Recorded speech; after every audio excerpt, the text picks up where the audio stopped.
L'orthophonie, c'est une discipline paramédicale qui a pour but d'évaluer et de prévenir et de traiter les troubles de langage, de la parole et de la déglutition, dans les cas des enfants et aussi des adultes.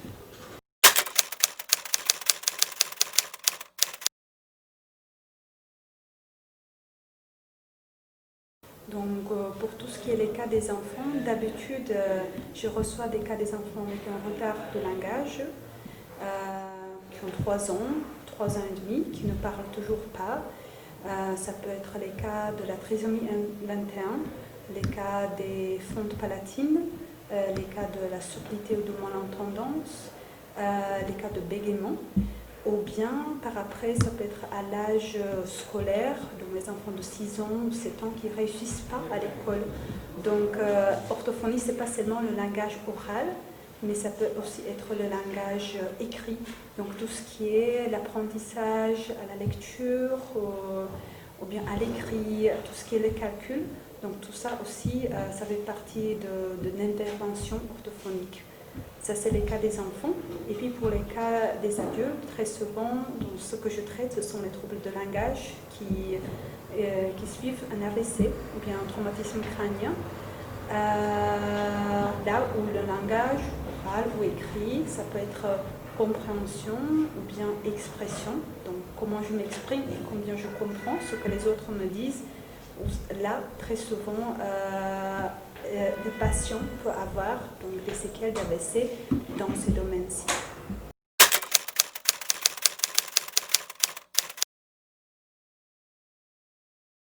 Donc, comme les structures qui participent à parler et aussi à avaler sont les mêmes. Donc, c'est le larynx, c'est la cavité orale, la cavité nasale. Donc, tout ça, il faut que ça soit bien coordonné. Et donc, quand je sois des patients, donc des tout petits avec infirmité motrice cérébrale, ou bien des patients âgés qui ont fait un AVC et qui n'arrivent plus à bien avaler, qui toussent tout le temps, qui font ce qu'on appelle des fausses routes, c'est-à-dire que la nourriture ou la salive descendent par les voies aériennes dans les poumons, et ça cause des pneumonies, ça peut être fatal. Donc tout ça, il faut prévenir. Chez les enfants ainsi que chez les adultes. La façon dont on leur donne à manger aux enfants avec IMC, très souvent on penche la tête en arrière, mais ça c'est pour donc avaler d'une façon sécurisée. C'est pas tout à fait la façon qu'on devrait leur donner à manger. Donc tout ça c'est déjà prévenir la famille comment nourrir l'enfant ou l'adulte suite à un AVC d'une façon sécurisée pour éviter les fausses routes. Et quand on parle par exemple de retard de langage, il faut aussi voir la pathologie, pourquoi il y a un retard de langage. Et tout ça, donc, ça fait partie du diagnostic qui prend plusieurs séances pour voir avec la famille, avec toute une anamnèse, donc la pathologie qui est en cause.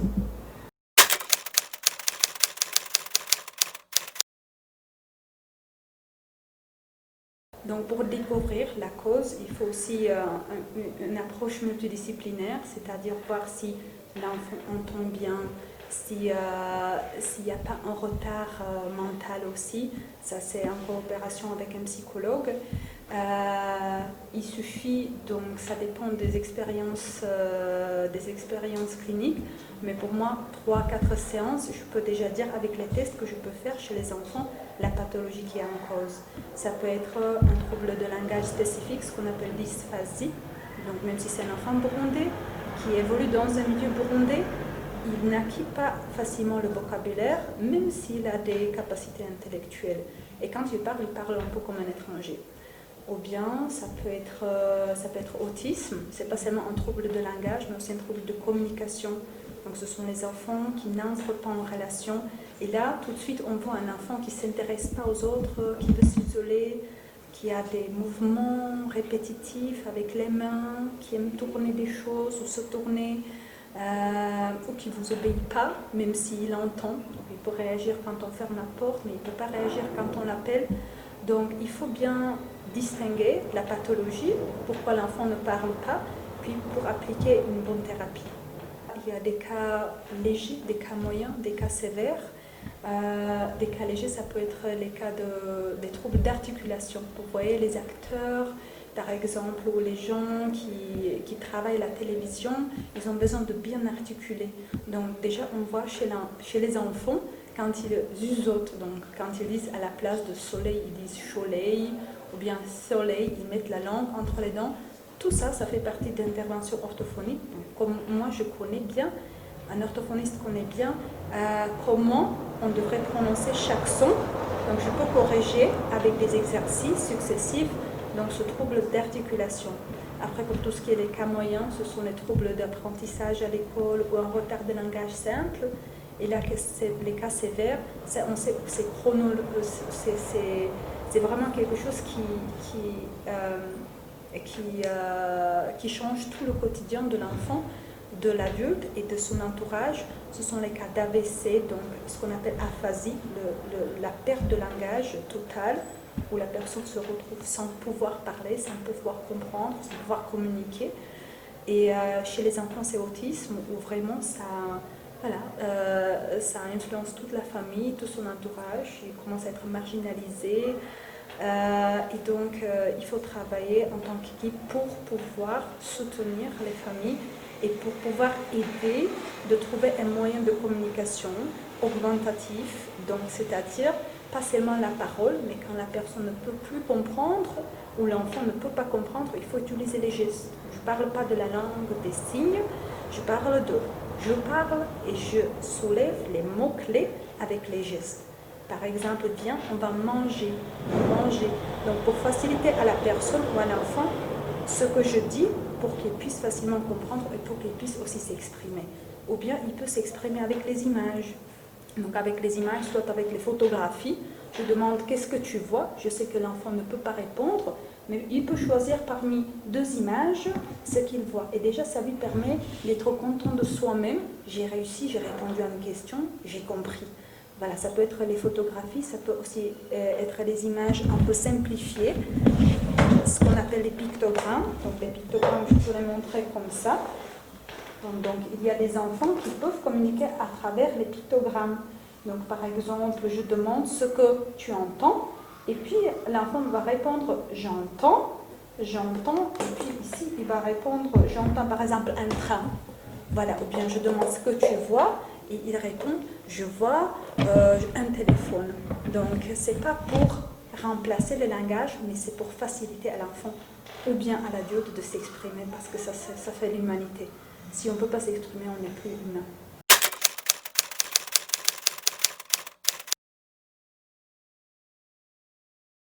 Son patient s'appelle Ilan Dekouralieva.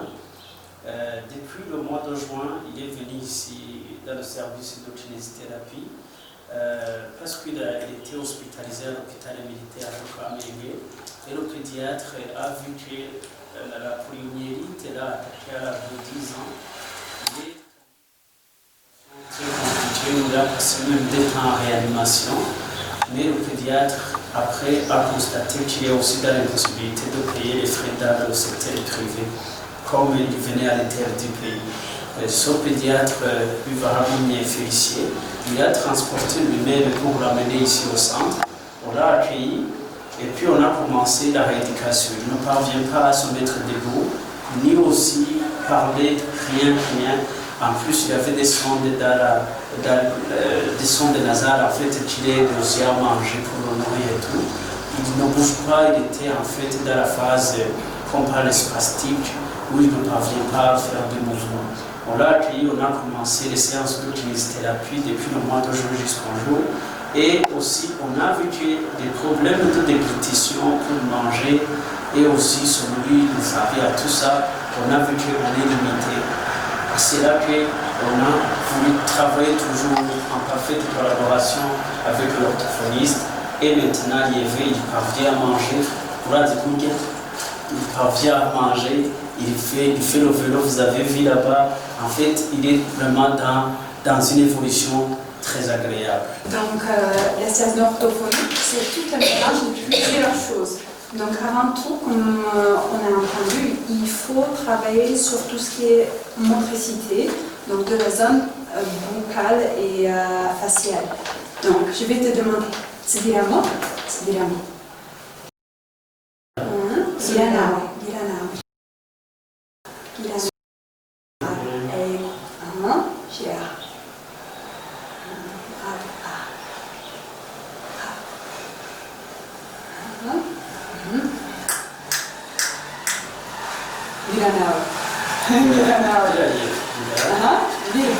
Ça. Bravo, bravo. Bravo. Très bien. Très bien. Alors après, comme la mâchoire est très faible, on peut utiliser plusieurs instruments pour déjà fortifier la mâchoire et aussi d'autres instruments pour fortifier les muscles de la langue. Donc si je peux montrer, pour fortifier la mâchoire, il y a chew tube qu'on utilise pour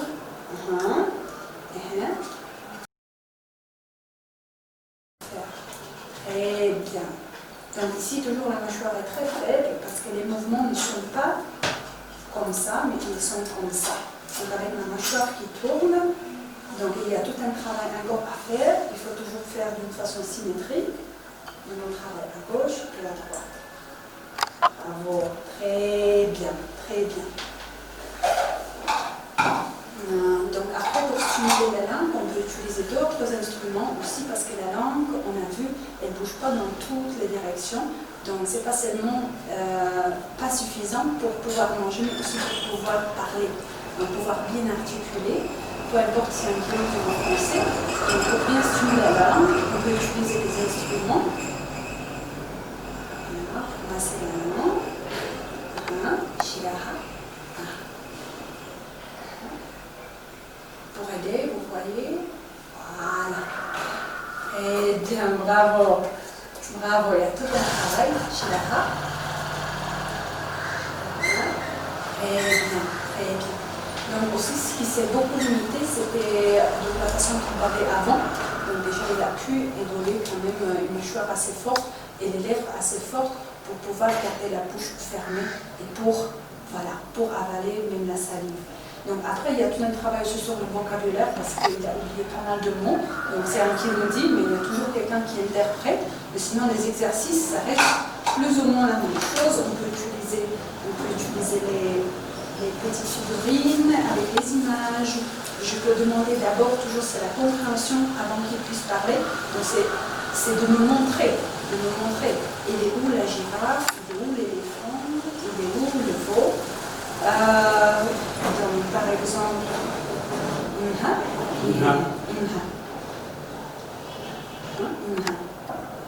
Aha, super. Inzovunihe. Ah, ça. Donc vous voyez, d'abord, il y a toujours pour qu'il puisse comprendre les mots, et puis il peut les répéter.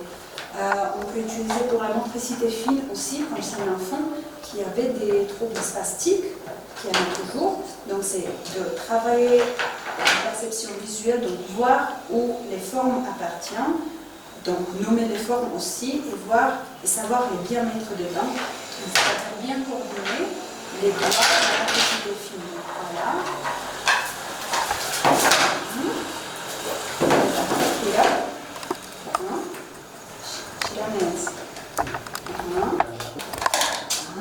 Très bien.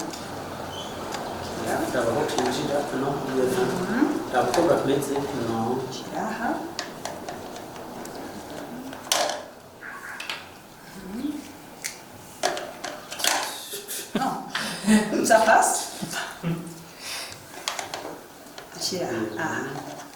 Donc il y a encore tout un travail sur la perception visuelle pour reconnaître les formes. Ok, ça va. Bien placé, bien coordonné, bien regardé.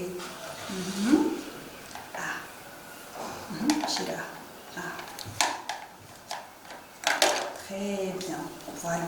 Donc ça c'est une sorte d'exercice. Une autre sorte d'exercice, c'est de bien placer les boutons selon les couleurs. Donc après on peut dire les couleurs. Je peux dire d'abord maintenant prends le jaune, prends le bleu, il prend le rose. Et il connaît déjà, voilà, qu'il faut mettre selon les couleurs. Ça travaille aussi la motricité fine, coordination, perception visuelle, la compréhension. Et par après, regarde. Voilà. Donc c'est en tout, un cours, en global, l'intervention chez un enfant avec plusieurs pathologies. Donc voilà. Après, la thérapie est différente chez une personne adulte qui a fait un AVC. Donc là, ça dépend aussi si elle ne peut pas parler, si elle ne peut pas comprendre, ou bien si elle ne peut pas avaler d'une façon sécurisée. Donc ça varie toujours. Je n'utilise pas le même matériel pour les enfants et pour les adultes. Pour les adultes, quand même, on utilise plutôt les images noires et blancs et des matériaux qui ne les font pas penser à l'école. Ça, racconte.